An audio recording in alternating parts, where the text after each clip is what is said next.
குறைகளோடு மனிதர்களை ஏற்றுக்கொள்வோம், குறைகளோடு மனிதர்களை ஏற்றுக்கொள்கின்றோம் என்கின்ற சிந்தனை சுரங்கத்தோடு இன்றைய ஆனந்த ஆரம்பத்திற்குள் செல்கின்றோம்.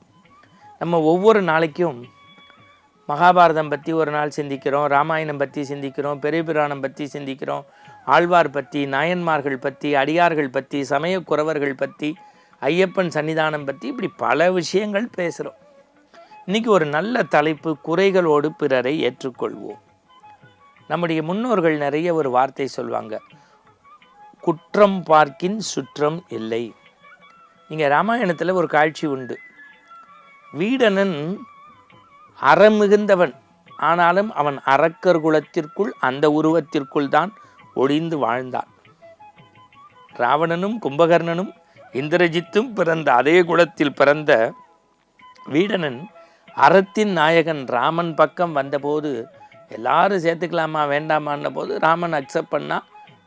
அனுமன் அவனுடைய சிறப்பை மட்டுமே எடுத்து சொன்னான். காரணம், அதனால்தான் ராவண வதத்திற்கு அச்சாணியாக இந்த வீடனன் விளங்கினான் என்றால் வீடனுடைய குற்றத்தை பெரிதாக பேசப்படவில்லை. இன்றைக்கும் சொல்கின்றேன், நீங்கள் ஒரே ஒரு பாடலை நீங்கள் திரையில் பார்த்து விட்டீர்கள் என்று சொன்னால், பாரதம் எத்தனை பேர் படித்திருப்பீர்கள், வாரியார் சொல்லி கேட்டிருப்பீர்கள், இல்லை வெள்ளியின் வழி நின்று நேசித்திருப்பீர்கள் என்று தெரியாது. உள்ளத்தில் நல்ல உள்ளம் உறங்காது என்கின்ற பாடல் வரிகளை கேட்டாலே நம் கண்முன்னே வருவது கர்ணன் தான். காரணம், அவனிடத்தில் முன்கோபமும், தான் கொடையின் நாயகன் என்பதை பிறருக்கு நிலைநாட்டுவதற்கு கவசகுண்டலத்தை தந்தான். குந்தி தேவிக்கு சத்தியத்தை செய்து வந்தபடி பிரம்மாஸ்திரத்தை பயன்படுத்த மாட்டேன் 2வது முறை என்றான். இப்படி தன்னை முன்னிலைப்படுத்தியதாக நினைப்பார்கள். ஆனால் துரியோதனன் சொல்வான், கர்ணனுக்கு நிகர் கர்ணன் தான் என்று. அவன் குறைகளை பார்க்காமல் வீரத்தை மட்டுமே பேசினான். படைப்பு கடவுள் கண்ணபரமாத்மா கூட கர்ணன் முன்பு மண்டியிட்டு சொன்னான், இவனுடைய பரம்பொருளாகிய நான் கூட இவனுடைய அன்பிற்கு கொடைக்கு முன்பு கையேந்தி நிற்கிறேன் என்று.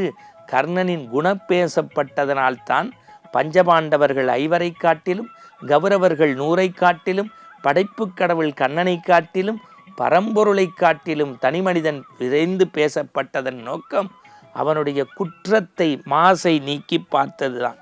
இப்பொழுது நான் ஜென்னுக்கு வருகின்றேன். ஜென்னை எல்லோரும் படிக்க வேண்டும். காரணம், எளிய விஷயத்தை உள்ளே உள்ளங்கை நெல்லிக்கனி என தருவது ஜென் கதைகள். ஒரு மிகச்சிறந்த அரசன் இருந்தான். அந்த அரசனை மகிழ்விப்பதற்காகவே ஒரு முனிவன் வாழ்ந்தான். முனிவன் யாராருக்கு எதை பிடிக்குமோ அதை செய்து பிறர் மனத்தை கவர்ந்து விடுவான்.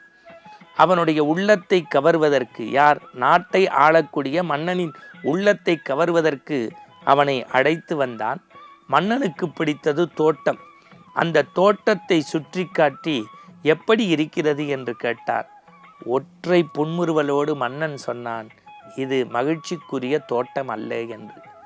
முற்றும் துறந்த முனிவன் வியந்து போனான். மன்னா, நான் விதை விதைத்து, செடி வைத்து, பாத்தி கட்டி, பார்த்து பார்த்து நீர் ஊற்றி, பூவை, காயை, கனியை, மலர்ந்து மனம் வீசக்கூடிய மலரை உருவாக்கி உன்னை மகிழ்ச்சிப்படுத்த நினைத்தேன். ஆனால் இத்தனை செடிகள் மலரை பார்த்து மகரந்த சேர்க்கையும் கண்ணால் உற்று நோக்கி ஏன் தோட்டமில்லை என்றார். ஜென்னுடைய நிறைவு பகுதி இதுதான். மன்னன் சொன்னான், முனிவா, விதை விதைத்தாய், நெட்டாய், பேணி காத்தாய், நீர் ஊற்றினாய், மலர்கள் மலர்ந்து மனம் வீசுகிறது. கொஞ்சி விளையாடக்கூடிய கிளிகளும் பறவைகளும் காய் கனிகளை கொத்தி தின்கிறது. ஆனால் காய்ந்த குப்பை மேட்டு சருகு எங்கே? காய்ந்த குப்பை மேட்டு சருகு எங்கே? தோட்டம் என்றால் காயும் கனியும் பூவும் பழமும் இருப்பதல்ல, காய்ந்த சருகுகளும் இருக்க வேண்டும். அதுதான் தோட்டத்தினுடைய நிறைவு. காற்றடிக்கின்ற போது பொன்மேனியைப் போல அந்த பொன்னார் குப்பையிலிருந்து சருகுகள் பறக்க வேண்டும். மனிதன் என்றால் நிறையோடு மட்டுமல்ல, குறையோடு இருப்பான். அந்த குறைகளோடு அவனை ஏற்றுக்கொள்ள வேண்டும். அதனால்தான் ஒரு குறள் சொன்னார்கள், என்பில் அதனை வெயில் போல காயுமே, அன்பில் அதனை அறம். எழும்பில்லாத புழுப்பூச்சிகளை வெயில் எப்படி சுட்டரிக்குமோ அதுபோல அன்பில்லாதவர்களை, பாசம் நேசம் இல்லாதவர்களை அறக்கடவுள் சுட்டு எரிப்பான். நான் மீண்டும் சொல்கின்றேன், குறைகளோடு பிறரை ஏற்றுக்கொள்ள பாருங்கள். உயர்ந்த வெண்மையான காகிதத்தில் ஒற்றை கருப்பு புள்ளி பட்டது என்பதற்காக காகிதத்தை ஒருபோதும் நாம் ஒதுக்கி வைத்து விடுவதல்ல. புள்ளியோடு காகிதத்தை ஏற்றுக்கொள்வதைப் போல குறைகளோடு மனிதர்களை ஏற்றுக்கொண்டால் நாம் மனித ஆத்மாவாக இல்லாமல் மகாத்மாவாக மாறலாம் என்பதுதான் இன்றைய செய்தி பொருள். மீண்டும் நற்சிந்தனையோடு நாளை சந்திப்போம். வணக்கம்.